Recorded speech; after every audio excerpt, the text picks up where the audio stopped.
going on, guys? Just turning the gear off for the day. Sometimes it's always the nicest part. Just after having a long day of just mixing or recording, just turning everything off. I don't know, just hits sometimes.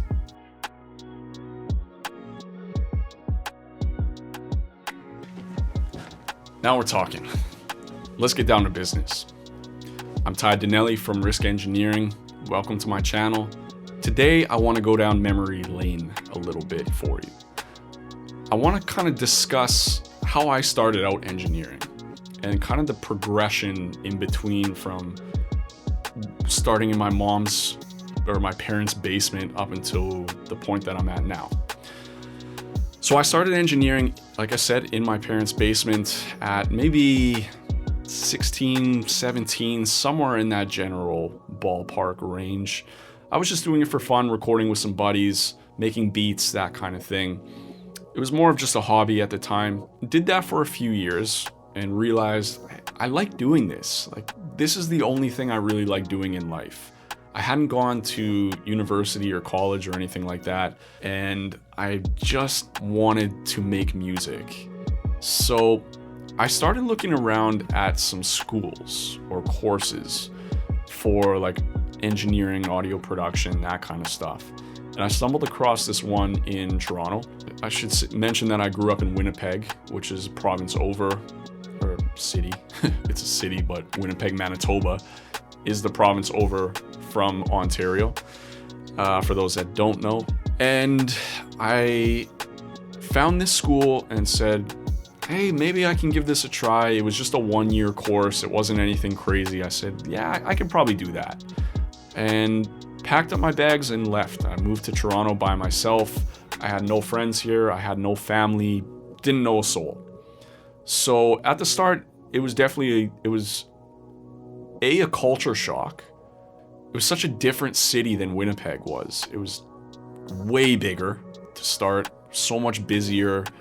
There was so much more that it offered than Winnipeg. But anyways, came out here, did the school. Felt like I got a bit out of it, but to be honest, I wasn't like blown away. I wasn't like, hey, I'm an engineer. I can make great mixes now, or I can record top tier artists or that kind of thing. I didn't have that feeling. And I started doing my own thing. Or before that, I should say, I started applying for internships at studios. Because after the course, I moved downtown Toronto, because that's kind of where everything was happening. That's where the studios were. That's where the nightlife was. That's just where the musicians and artists were that I kind of wanted to be around. So I got a condo downtown and committed to the engineering and started applying to studios. And I would either get, hey, sorry, we're not looking for anybody right now, or I just wouldn't hear back at all. And around the same time, I was kind of doing a bit of recording with, some friends I had met at school, or their friends kind of thing. And was just recording, for fun and basically just getting the experience out of it, or mixing and getting the experience out of it. I wasn't charging people that were coming to me, because again, they were more friends or friends of friends, and I was getting experience out of it, so I was okay with that. But I kept noticing they kept coming back. They would always come back week after week after week, and then they would kind of tell some of their friends, and then their friends would come down, and same thing. And it was those ones, the friends of the friends, that I started charging a bit of money. It wasn't much. It might have been $10 or $15 an hour to record, and 50, 60, 70, 80 bucks for a mix kind of thing. Those ones that I started charging, they were totally cool with it. And I was like, oh, that's kind of cool. Like, because at the start, you don't know really what you're worth or what you should charge or anything like that. And I didn't have much back then. I was using an Apex microphone, cheap, like $150 mic. I had a MBox interface, nothing special. And even like at the start, I was still using computer speakers. I didn't even have a set of monitors. Like, no studio monitors, just shitty computer speakers. But I made it work.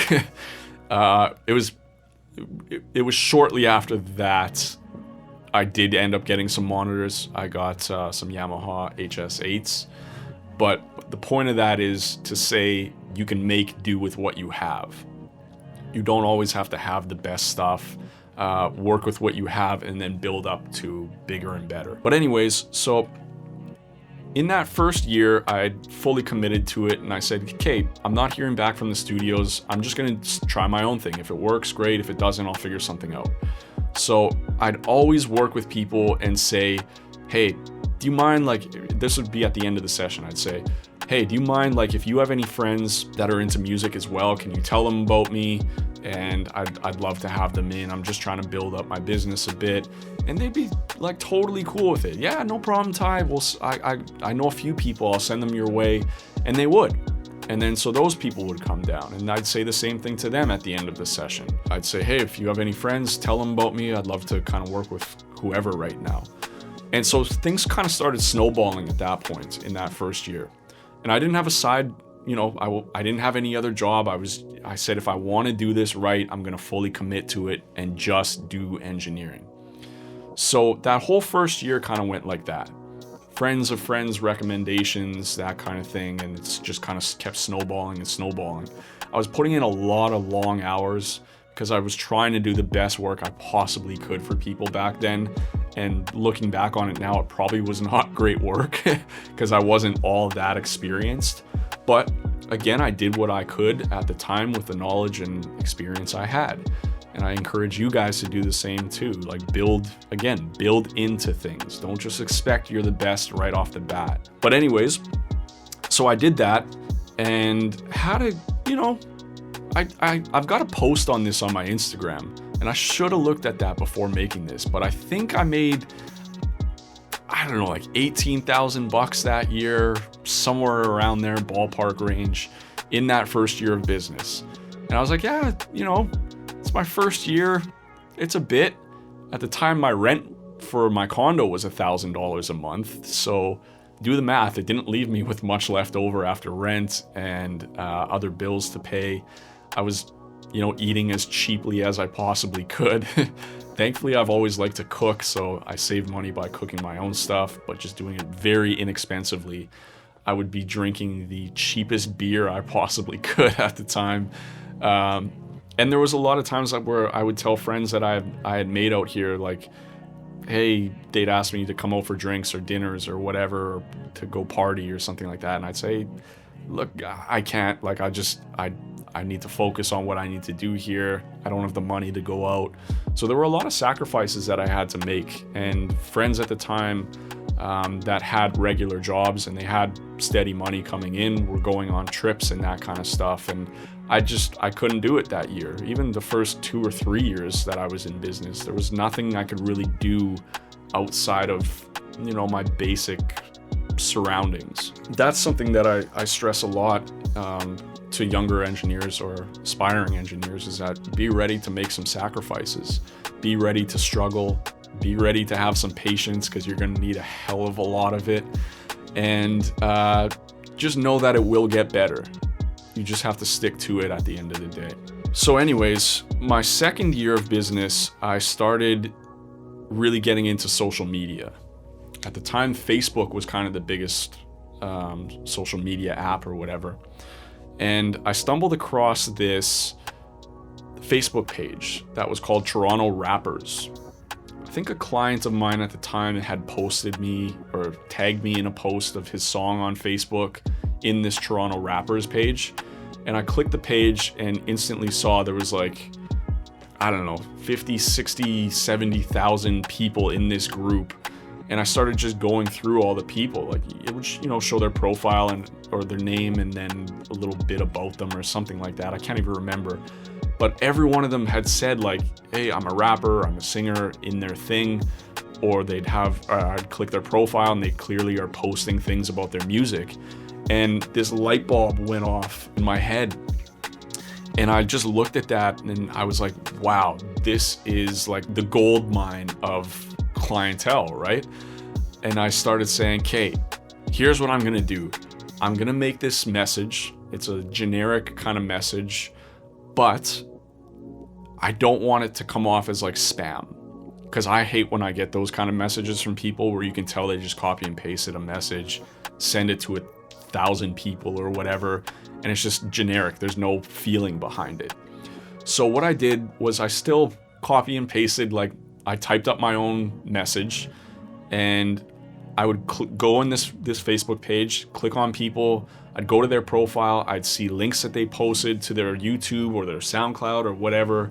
I would go and listen to some of their music, and then go back to Facebook, add them as a friend to start, and then message them, copy and paste the message, but I would change it. I would say, hey, Rob, if that was their name. I'd say, hey, Rob, I just randomly stumbled across your YouTube page. Man, I love this song, We Go Hard, or whatever. I listened to it, and I love this bar that you said in it. I'd make it really personal and say, I love this line where you said this and that.